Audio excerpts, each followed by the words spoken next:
Bismillahirrahmanirrahim. Assalamualaikum warahmatullahi wabarakatuh. Alhamdulillahi rabbil alamin. Wabihi nasta'inu ala umuri dunya waddin. Ashhadu an la ilaha illallah wahdahu la syarikalah. Wa ashhadu anna Muhammadan abduhu wa rasuluh. Sallallahu alaihi wa ala alihi wa sahbihi. Wa man sara ala nahjihi wa tamassaka bisunnatihi ila yaumiddin. Rabbi shrah li sadri wa yassir li amri wahlul 'uqdatam min lisani yafqahu qawli. Kita panjatkan puja dan puji syukur kehadirat Allah Azza wa Jal. Salawat dan salam semoga senantiasa tercurahkan kepada baginda kita, uswah hasanah kita, Nabi Agung Muhammad sallallahu alaihi wasallam, kepada keluarga beliau, para sahabatnya, serta segenap umat yang senantiasa setia mengikuti jalan hidup beliau dengan baik dan benar. Bapak Ibu dan hadirin rahimani wa rahimakumullah. Insyaallah kita akan melanjutkan kajian dari kitab Taisirul Usul, Syarhu Thalathatil Usul, yang membahas tentang akidah dan juga tazkiyatun nufus. Pertemuan yang lalu kita telah membaca tentang jenis-jenis ibadah, anwa'u al-ibadah. Dan penulis menyebutkan bahwa jenis ibadah yang pertama kali atau yang menduduki kedudukan yang paling utama adalah seperti Islam, iman, dan ihsan. Ternyata Islam adalah ibadah. Iman juga demikian, kemudian ihsan juga merupakan ibadah.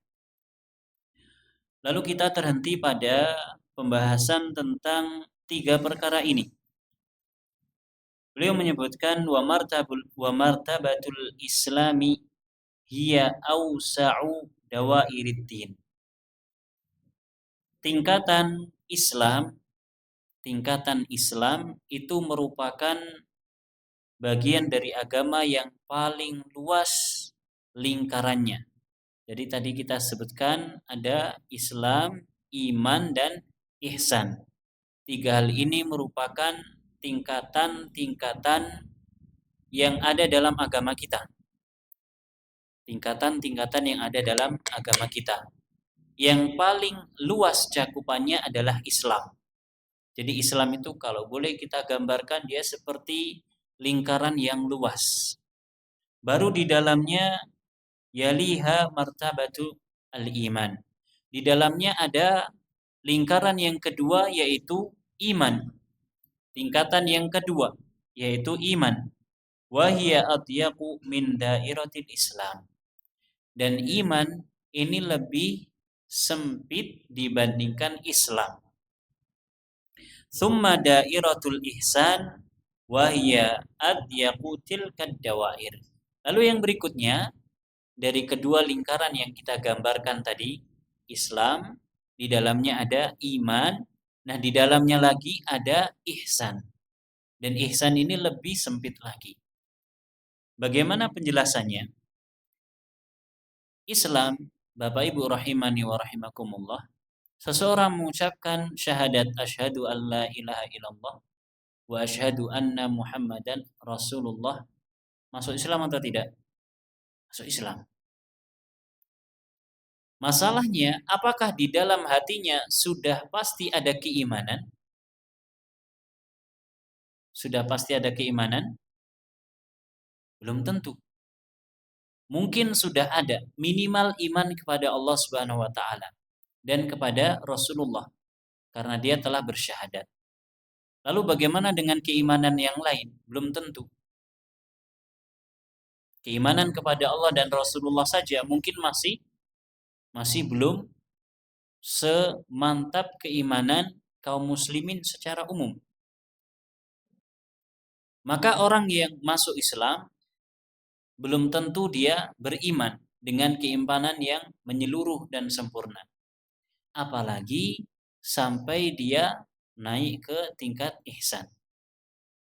Sebaliknya, kalau kita balik, ihsan, orang yang sudah pada derajat ihsan, sudah masuk pada lingkaran ihsan, maka sudah tentu dia adalah seorang yang beriman.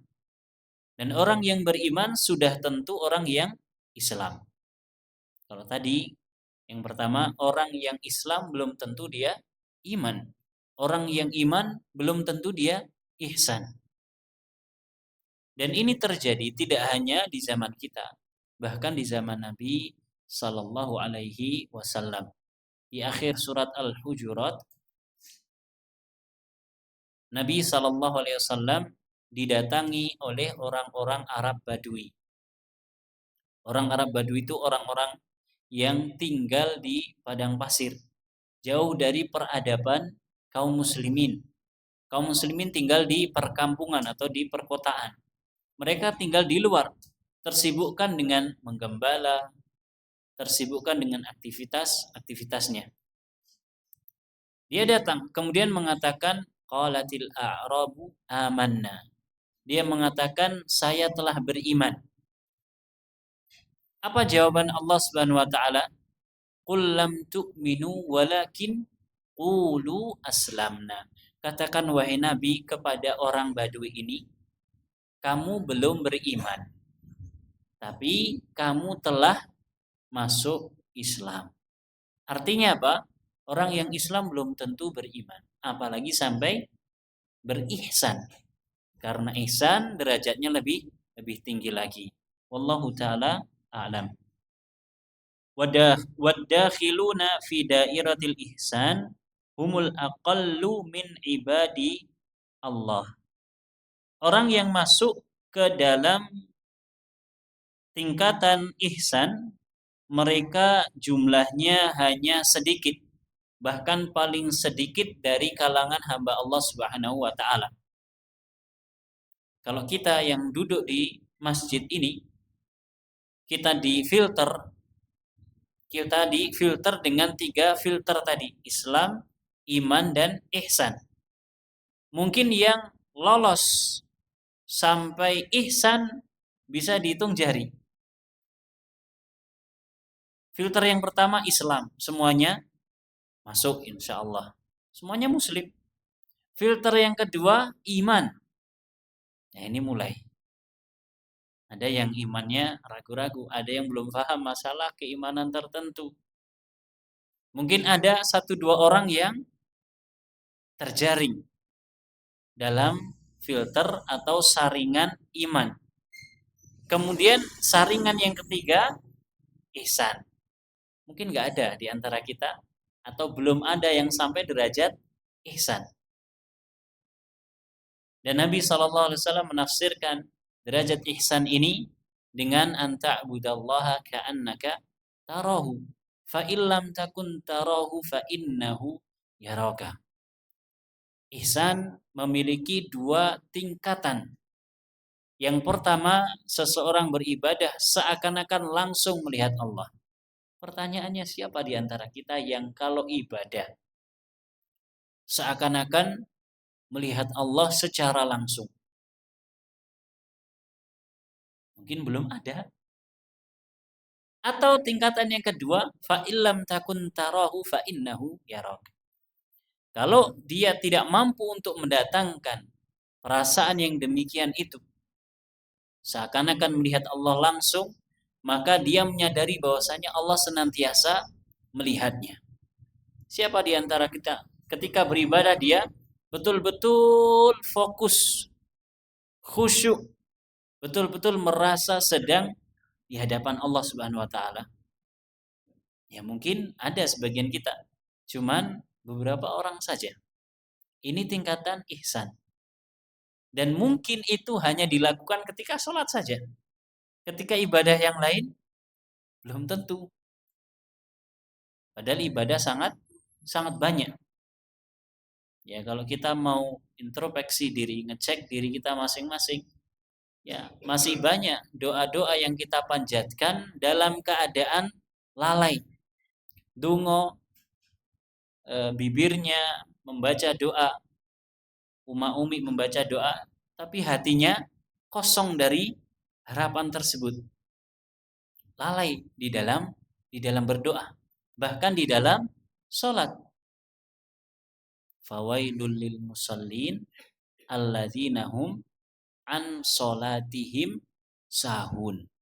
Celaka orang-orang yang sholat. Loh, orang sholat kok celaka? Iya, yaitu orang-orang yang lalai dalam sholatnya.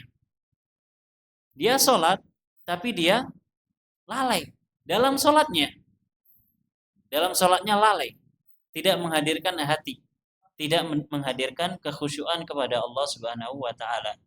Ini tingkatan ihsan yang sangat sedikit orang yang bisa sampai pada tingkatan ini. Jadi kalau kita ditanya, apakah dalam agama Islam ada tingkatan-tingkatannya?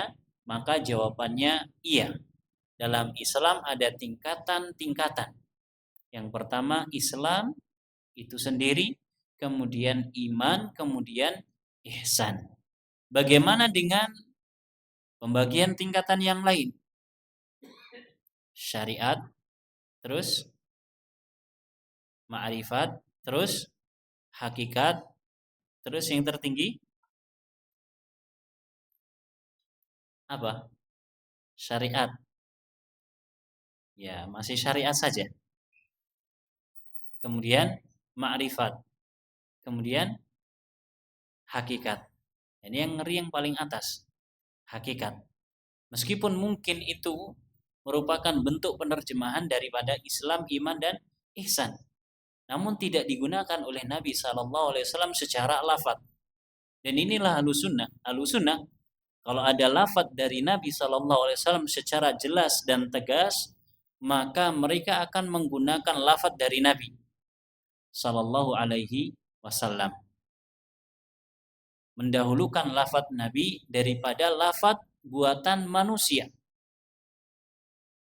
Contohnya, dalam pembahasan kaidah fikih, ada sebuah kaidah yang para ulama mengungkapkan dengan al-umuru bimaqasidiha.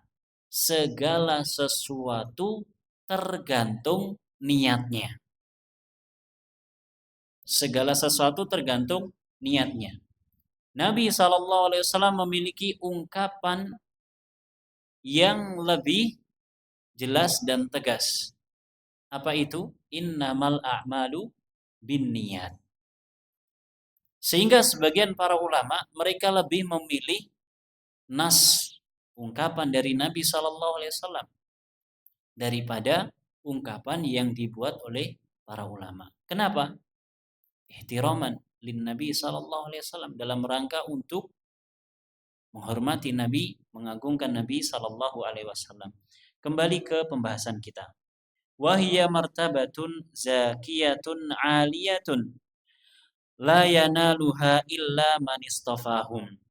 Derajat ihsan merupakan tingkatan zakiyah, yang suci, aliyah, yang tinggi, yang tidak bisa diperoleh kecuali oleh orang-orang yang Allah pilih.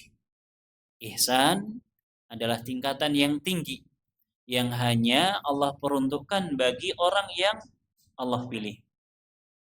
Syekhul Islam Ibnu Taimiyah mengatakan, ahwalul qulubi wa a'maluha.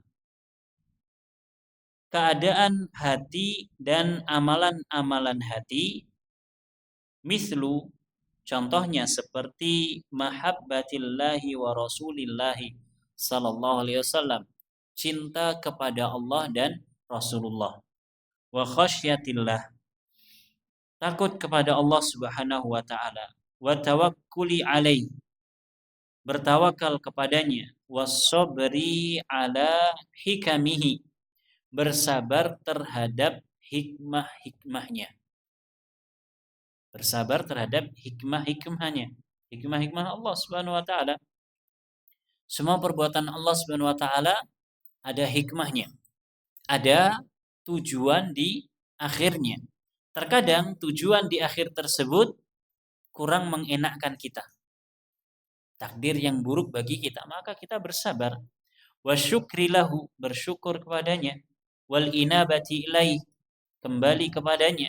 wa ikhlasil amali lahu, dan berikhlas dan ikhlas di dalam beramal kepada Allah Subhanahu wa taala semata, mimma yatafadalun nasu fihi tafadulan.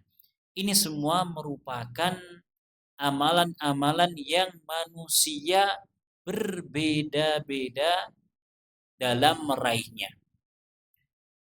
Orang satu ruangan ini misalkan tentu akan berbeda-beda kadar keikhlasannya. Tentu akan berbeda-beda kadar tawakalnya. Berbeda-beda kadar kesabarannya. Masing-masing orang diberikan kelebihan oleh Allah Subhanahu wa taala dan kekurangan.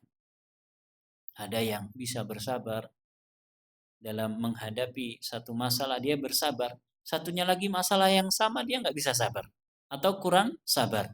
Ini berbeda-beda, bermacam-macam. La ya'rifu qadrahu illallah. Tidak ada yang mengetahui kadarnya kecuali hanya Allah Subhanahu wa taala. Padahal itu semua yang kita sebutkan adalah merupakan bentuk ibadah hati. Kondisi hati kita dan juga amalan hati kita berupa kecintaan kepada Allah, kepada Rasulullah, rasa takut kepadanya, tawakal kepadanya, bersabar atas apa yang menimpa, bersyukur kepada Allah. Ini adalah ibadah hati. Dan masing-masing orang memiliki kadar tingkatan yang berbeda-beda. Apa yang menyebabkan berbeda kadar dan tingkatan ibadah hati tersebut? Kira-kira apa, Pak, yang menyebabkan berbeda? Yang pertama adalah ilmu. Semakin tinggi ilmu seseorang, semakin dalam dia di dalam mengenal Allah Subhanahu wa taala, semakin kenal dengan Allah, maka dia akan semakin tinggi dalam beribadah kepada Allah Subhanahu wa taala, terutama beribadah dengan hatinya. Orang yang kenal dengan Allah dengan sebenar-benarnya, orang yang kenal Allah dengan sebenar-benarnya, maka dia akan lebih bisa sabar dibandingkan orang yang kurang kenal Allah Subhanahu wa taala. Orang yang kenal Allah Subhanahu wa taala dengan sebenar-benarnya, dia akan lebih bisa bertawakal.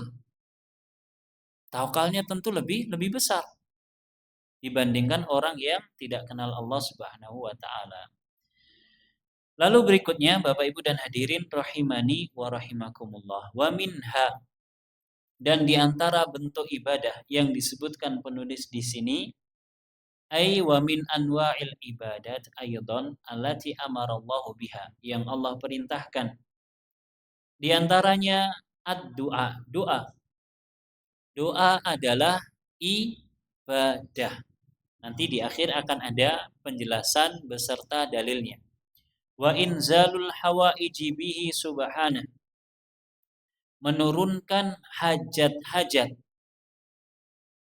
berdoa kepada Allah Subhanahu wa taala dan memohon supaya hajat keinginannya dikabulkan. Wal khaufu minhu azza wajal, takut kepadanya, takut kepada Allah Subhanahu wa taala. Rasa takut kepada Allah juga merupakan ibadah. Rasa takut kita kepada Allah juga merupakan ibadah. Warroja, demikian pula roja, rasa harap. Rasa harap kita kepada Allah juga merupakan ibadah. Wattama'u bima indallah, merasa tamak terhadap segala yang ada di sisi Allah Subhanahu wa taala. Pertanyaannya, tamak itu baik atau buruk? Baik atau buruk? Kalau tamak kepada Allah, baik. Kalau tamak kepada selain Allah, maka buruk. Tamak kepada selain Allah maknanya adalah rakus. Tapi kita tamak kepada Allah Subhanahu wa taala, kita tamak terhadap segala yang ada di sisi Allah Subhanahu wa taala. Ini adalah suatu kebaikan, keinginan yang kuat. Sangat ingin sekali mendapatkan apa yang ada di sisi Allah Subhanahu wa taala. Raja, rasa harap. Wa tawakkul, tawakal. Wa tafwidul umuri ilaih, dan menyerahkan segala urusan kepada Allah. Tawakal. Menyerahkan segala urusan kepada Allah Subhanahu wa taala. Ini adalah ibadah. Tawakal. Seseorang berusaha, setelah dia berusaha, dia pasrahkan hasilnya kepada Allah Subhanahu wa taala. Dia iringi usaha yang dia lakukan dengan penyerahan hasilnya kepada Allah. Dia serahkan hasilnya kepada Allah Subhanahu wa taala. Warraghbatu fima indallah, dan raghbah, merasa ingin dengan segala apa yang ada di sisi Allah Subhanahu wa taala. Raghbah, keinginan kuat untuk mendapatkan apa yang ada di sisi Allah. Warrahbatu minhu, dan juga takut dari Allah Subhanahu wa taala. Takut mendapatkan sesuatu yang buruk dari Allah Subhanahu wa taala. Raghbah, keinginan. Ar-rahbah, kebalikan dari keinginan apa? Ketidakinginan. Raghbah, keinginan terhadap apa yang ada di sisi Allah. Rahbah, berlari, meninggalkan dari apa yang dilarang oleh Allah Subhanahu wa taala. Wal khusyu'u lillah, termasuk ibadah juga adalah khusyuk. Khusyuk lillah, kepada Allah Subhanahu wa taala. Wal khasyatu, demikian pula al khasyah, rasa takut. Al khasyah, ada khauf, ada khasyah. Khasyah, rasa takut yang didasari di atas ilmu. Rasa takut yang didasari di atas ilmu. Seseorang berilmu tentang Allah. Seseorang mengenal Allah Subhanahu wa taala dengan benar. Dengan sebab pengetahuannya tentang Allah ini akan menimbulkan rasa takut. Maka rasa takut yang didasari di atas ilmu disebut dengan khasyah. Dan beda antara khauf dengan khasyah. Khauf, manusia normal seperti kita. Contohnya kalau kita dihadapkan dengan macan, takut atau tidak? Takut. Takut. Bahkan sebagian orang mungkin, jangankan sama macan, sama cacing saja takut. Apakah cacing bisa mendatangkan madarat kepadanya? Tidak bisa. Kalau macan mungkin iya. Tapi kalau cacing, ya ketemu cacing langsung jingkat-jingkat, lari. Takut sama cacing. Sama ular takut. Maka ini khauf. Orang takut sama api. Ini khauf. Adapun khasyah, maka ini adalah takut yang didasari di atas ilmu. Orang takut kepada Allah Subhanahu wa taala. Kenapa takut kepada Allah? Karena Allah Subhanahu wa taala azabnya sangat pedih. Orang yang bermaksiat kepadanya, orang yang durhaka kepadanya, orang yang menentang Allah, berani kepadanya, akan diberikan azab sehingga dia takut kepada Allah Subhanahu wa taala. Wal inabatu ilallahi warruju'u ilaih, senantiasa kembali kepada Allah. Ini juga merupakan ibadah. Wal isti'anah, memohon pertolongan bihi subhanah, memohon pertolongan kepada Allah Subhanahu wa taala. Wal isti'adzatu billahi min kulli syarr, memohon perlindungan kepada Allah Subhanahu wa taala dari segala bentuk keburukan. Ini juga ibadah. Wal istighatsatu bihi azza wajal min kulli karbin, dan memohon pertolongan kepada Allah dengan pertolongan yang berupa istighatsah, pertolongan di waktu kepepet atau sempit, min kulli karbin, dari segala bentuk mara bahaya, dari segala bentuk kesulitan. Kita kadang longgar, tapi kita butuh pertolongan kepada Allah Subhanahu wa taala. Namun ada kalanya kita kepepet, situasinya mendesak. Kemudian kita harus segera minta tolong kepada Allah Subhanahu wa taala. Maka ini namanya istighatsah. Wa dzabhu, demikian pula menyembelih, lahu wahdahu, hanya untuk Allah. Menyembelih juga merupakan ibadah. Wa kadzalika nazru, demikian pula nazar, la yakunu illa lahu wahdahu, tidak boleh ditunaikan kecuali hanya kepada Allah.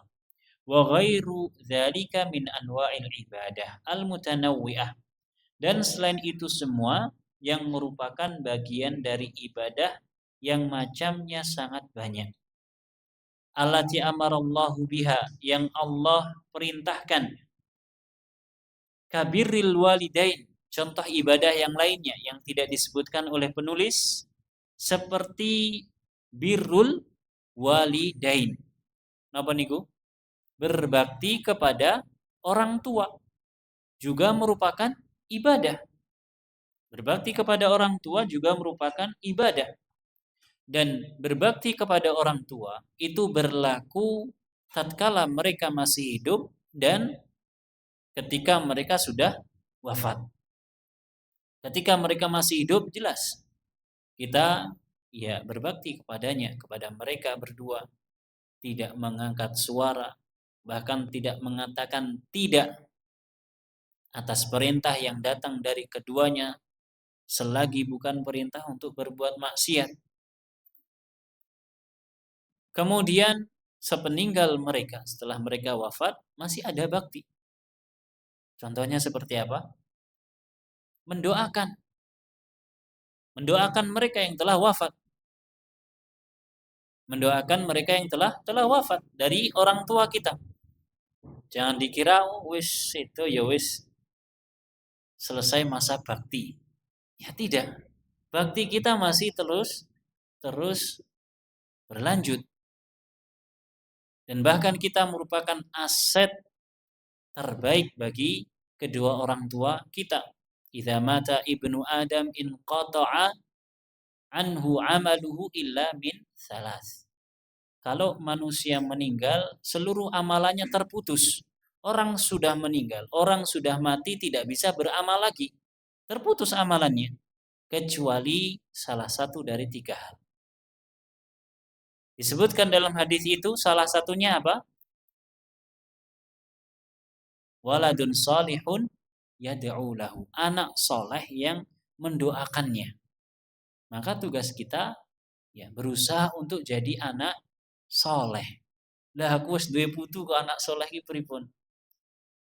Meskipun kita sudah punya putu, sudah punya buyut, kita tetap anak dari kedua orang tua kita.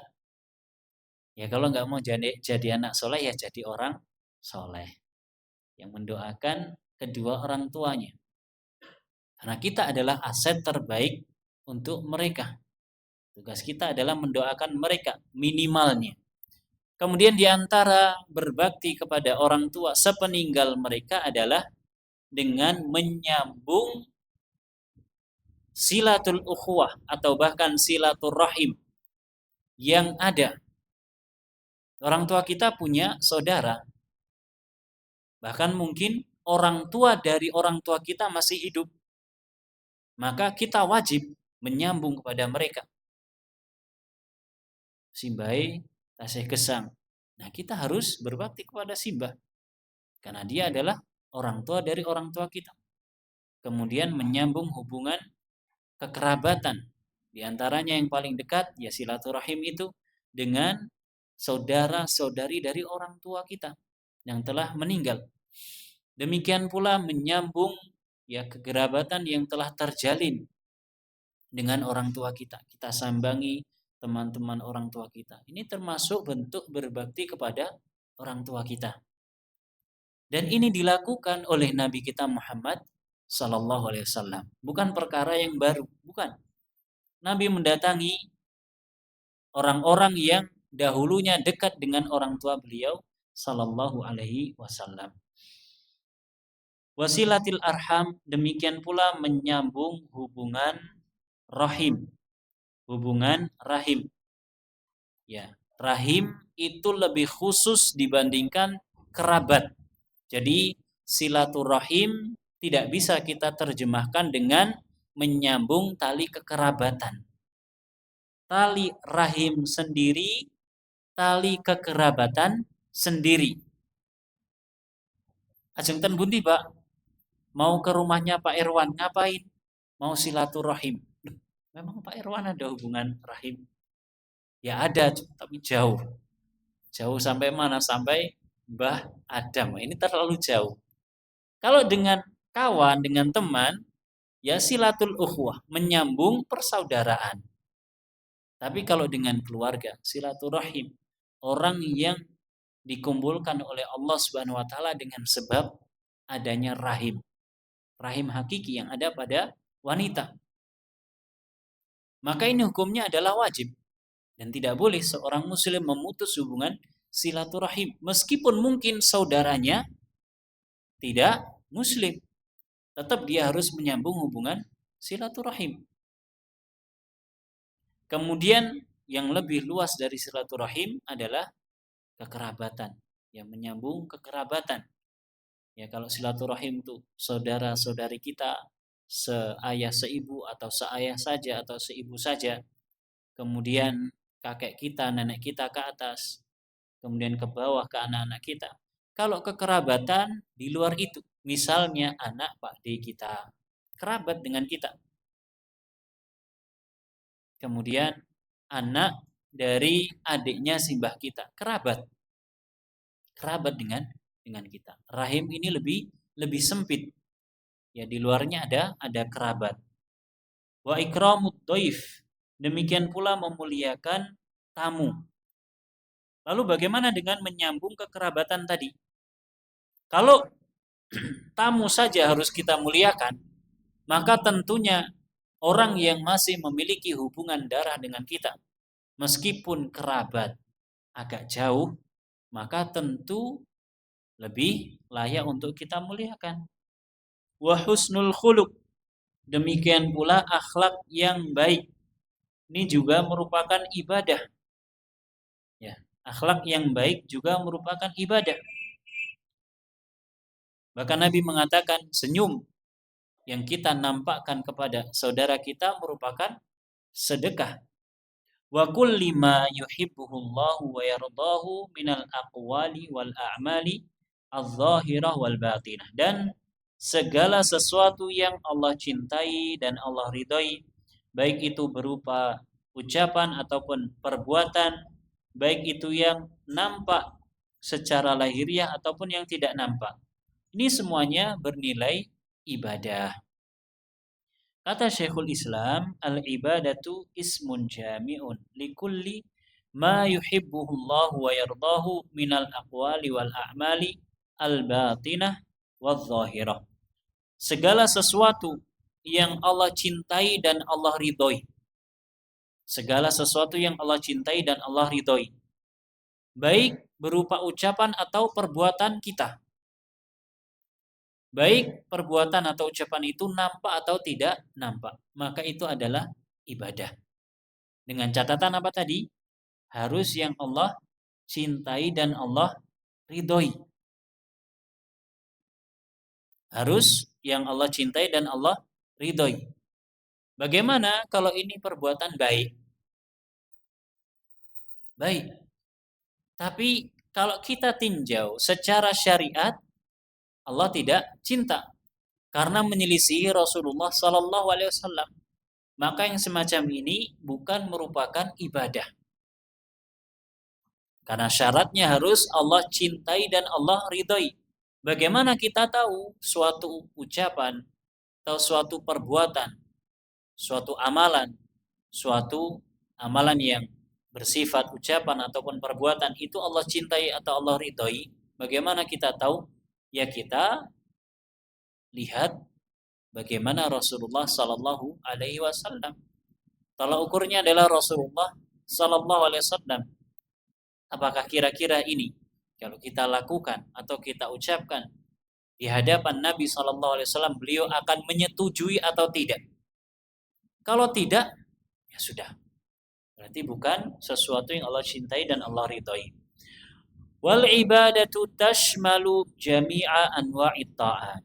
Dan ibadah dia mencakup seluruh bentuk ketaatan, seluruh jenis ketaatan. Wa tatadammanu kamalal hubbi. Dan di dalam ibadah terdapat kesempurnaan al-hub, kecintaan atau cinta.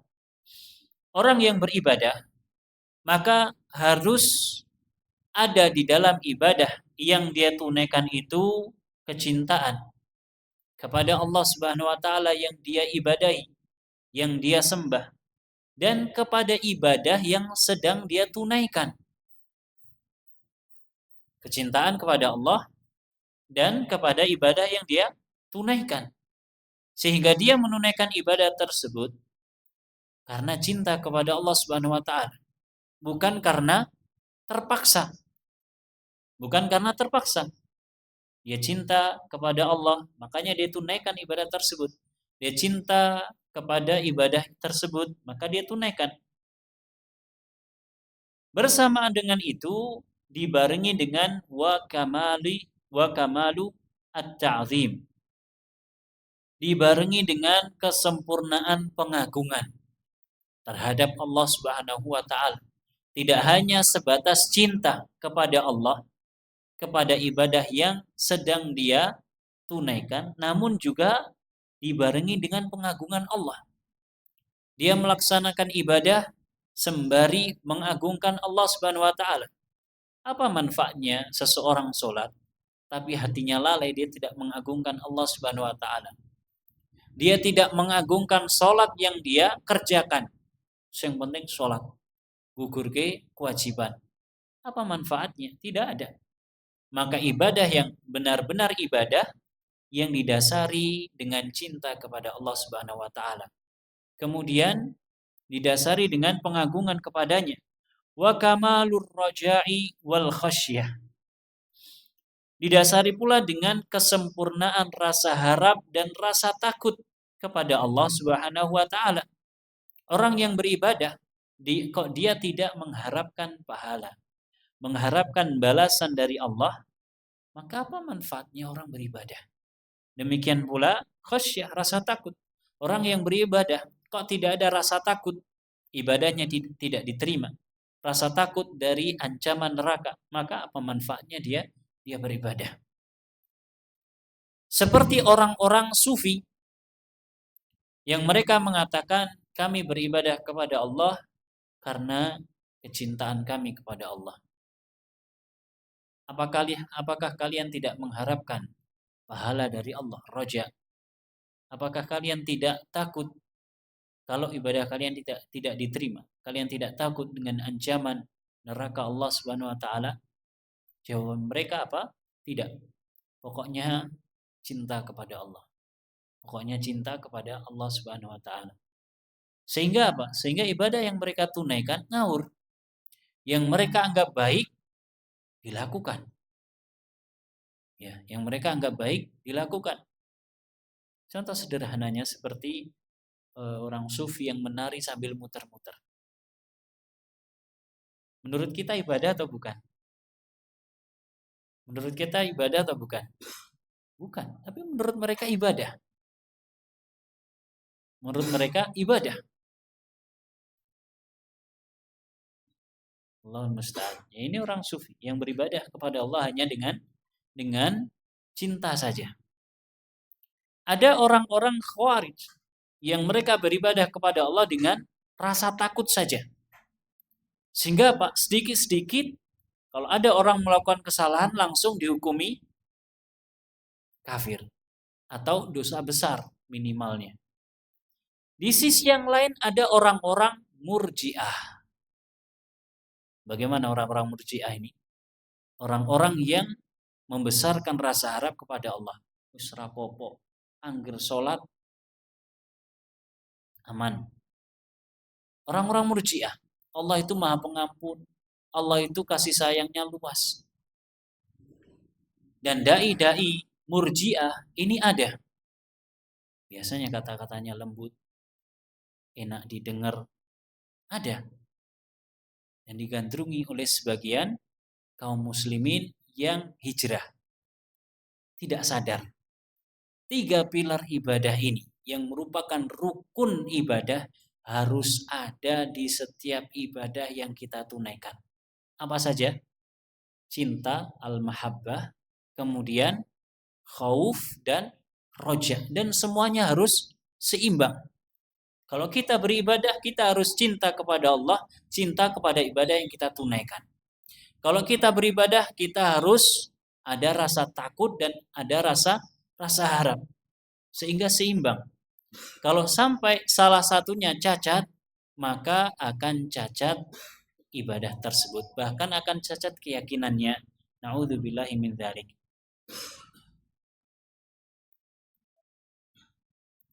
Yang terakhir kata Imam Ibnul Qayyim, al-ubudiyatu tajma'u kamal al-hubbi fi kamalidz dzulli wa kamalul inqiyadi li maradil mahbubi wa awamirihi fahiyal ghayatul lati laisa fawqaha ghayah. Kata beliau, ubudiyah, peribadahan, dia mengumpulkan kesempurnaan cinta di dalam kesempurnaan perendahan diri. Dia cinta kepada Allah, namun cinta ini dibarengi dengan merendahkan diri. Ada orang yang cinta, ya cinta yang didasari dengan syahwat, dia tidak didasari atau tidak dibarengi dengan merendahkan diri. Adapun cinta kepada Allah, cinta yang sifatnya adalah ibadah, maka akan dia tunaikan dengan penuh perendahan diri kepada Allah. Wa kamalil inqiyad, demikian pula dibarengi dengan kesempurnaan inqiyad, berserah diri, limaradi al-mahbub, terhadap perkara-perkara yang diridhoi oleh Allah Subhanahu wa taala. Dan juga tunduk patuh terhadap perintah-perintah Allah Subhanahu wa taala, fahiyal ghayatul lati laisa fawqaha ghayah. Maka ini adalah puncak tertinggi yang tidak ada lagi puncak di atasnya. Apa itu? Ibadah yang didasari, dibangun di atas cinta, yang ditunaikan dengan penuh ketaatan, ketundukan, dan kerendahan diri kepada Allah Subhanahu wa taala.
Kita lanjutkan satu paragraf lagi. ثم ذكر أن جميع أنواع العبادة كلها لله تعالى لا يصلح منها شيء لغير الله. Selanjutnya penulis menyebutkan bahwa seluruh jenis ibadah seluruhnya lillahi ta'ala. Hanya boleh diperuntukkan untuk Allah Subhanahu wa ta'ala semata. Tidak boleh dipalingkan, tidak boleh diarahkan untuk selainnya, meskipun syai'un, meskipun hanya sedikit saja. Tidak boleh. Seluruh ibadah harus ditunaikan untuk Allah. Dalilnya apa? Dalilnya qauluhu ta'ala, firman Allah Subhanahu wa taala, wa annal masajida lillahi fala tad'u ma'allahi ahada. Dan sesungguhnya masjid-masjid itu adalah milik Allah, maka janganlah kalian berdoa bersama Allah seorang pun. Penjelasannya bagaimana? Wa annal masajida ay amakinus salawati au a'dha'us sujudi kulluha mulkun lillah. Seluruh masjid, dan masjid ini seperti yang pernah kita sampaikan memiliki dua penafsiran. Penafsiran yang pertama adalah tempat yang dibangun untuk sholat. Seluruh masjid adalah lillah, untuk Allah. Sehingga kita tidak boleh berdoa di dalam masjid kepada selain Allah. Di dalam masjid kita tidak boleh berdoa kepada selain Allah. Dan seluruh permukaan bumi ini juga merupakan masjid meskipun tidak dibangun masjid. Kata Nabi SAW, di antara kekhususan beliau adalah waju'ilat liyal ardu tahuran wa masjidan. Allah jadikan untukku seluruh permukaan bumi ini sebagai alat untuk bersuci dan tempat untuk beribadah. Allah jadikan sebagai masjid. Fa ayyuma rajulin adrakathu sholatu falyusalli. Kata Nabi, siapa saja orang yang melakukan perjalanan kemudian masuk waktu sholat, maka hendaknya dia sholat dimanapun tempatnya. Kenapa? Karena bumi ini semuanya Allah jadikan sebagai tempat sholat. Sehingga apa? Wa annal masajida lillahi fala tad'u ma'allahi ahada. Masjid ini adalah milik Allah. Jangan pernah beribadah kepada selain Allah seorang pun. Baik di dalam masjid yang bentuknya bangunan ataupun masjid secara umum yang Nabi sampaikan dalam hadis tadi. Seluruh bumi ini adalah masjid. Artinya apa? Boleh nggak kita sholat di pinggir jalan? Boleh. Kita lagi camping atau lagi muncak, terus masuk waktu zuhur, boleh nggak kita sholat di atas, di tempat kita lagi jalan? Boleh. Boleh nggak kita sholat di pematang sawah? Boleh. Asalkan tidak ada najis, boleh. Kenapa? Karena memang Allah hamparkan bumi ini untuk kita sholat. Allah hamparkan bumi ini untuk kita sholat. Dan Allah larang kita berdoa kepada selain Allah Subhanahu wa taala di masjidnya, termasuk di seluruh bumi ini, karena seluruh bumi adalah masjid. Penafsiran yang kedua, masjid di sini adalah a'dha'us sujud. Anggota tubuh kita yang kita gunakan untuk sujud. Ini semua adalah lillah. Anggota tubuh kita yang kita gunakan untuk sujud, ini semua adalah lillah, milik Allah Subhanahu wa taala. Maka tidak boleh kita menggunakan anggota tubuh kita yang kita gunakan untuk sujud ini, kita gunakan untuk berdoa kepada selain Allah. Pertanyaannya, dari anggota tubuh kita yang kita gunakan untuk sujud yang mana saja? Yang mana saja? Semuanya atau hanya ini? Semuanya. Kalau ini anggota tubuh yang menempel ke tanah atau ke bumi ketika sujud. Tapi kalau anggota tubuh kita yang kita gunakan untuk sujud semuanya. Lawang kita sebelumnya berdiri, kakinya napak, kemudian ketika sujud kakinya berubah atau tidak? Atau tetap napak? Ada yang bisa sujud sambil kakinya napak? Semuanya berubah. Semua anggota tubuh kita ini adalah anggota yang digunakan untuk sujud. Maka jangan digunakan untuk berdoa kepada selain Allah. Ini larangan. Ya, yang berisi perintah supaya seluruh ibadah yang kita tunaikan hanya untuk Allah. Fala tasjudu biha li ghairillah.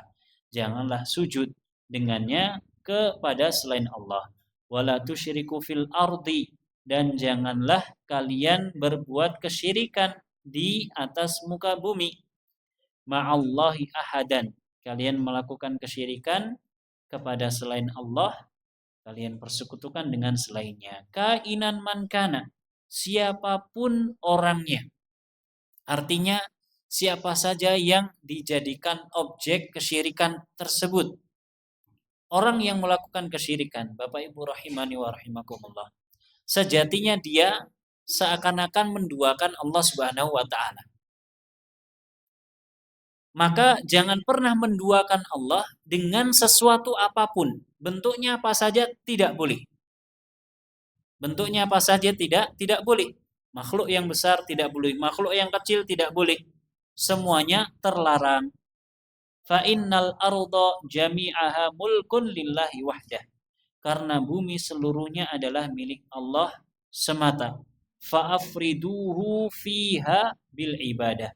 Maka isahkan Allah Subhanahu wa taala di atas muka bumi dengan ibadah yang kalian tunaikan. Intinya kalau kita ibadah tidak boleh kita tunaikan kepada selain Allah. Lalu bagaimana dengan ibadah-ibadah yang dilakukan oleh kaum musyrikin kepada selain Allah Subhanahu wa taala? Jawabannya itu adalah ibadah yang batil. Mereka bermaksiat kepada Allah Subhanahu wa taala di atas bumi Allah. Bumi ini milik siapa? Milik Allah Subhanahu wa taala. Siapa yang menciptakan bumi ini? Allah Subhanahu wa taala. Ulama kita dahulu mengatakan, silahkan berbuat maksiat, tapi jangan di atas bumi Allah. Dan jangan gunakan anggota badan yang Allah ciptakan. Silahkan bermaksiat. Kira-kira kalau nggak di bumi ini, kita mau maksiat di mana? Ruang angkasa? Mau maksiat saja kita harus nyewa pesawat yang meluncur itu? Nggak mungkin. Ya, tidak mungkin. Lalu bagaimana dengan mereka? Mereka nanti akan bertanggung jawab di hadapan Allah Subhanahu wa taala. Nas'alullah assalamu afiyah. Bapak Ibu dan hadirin, ini yang bisa disampaikan. Mudah-mudahan bermanfaat. Mohon maaf kiranya ada kesalahan dan kekurangan.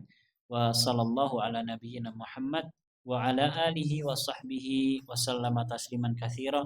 Wassalamualaikum warahmatullahi wabarakatuh.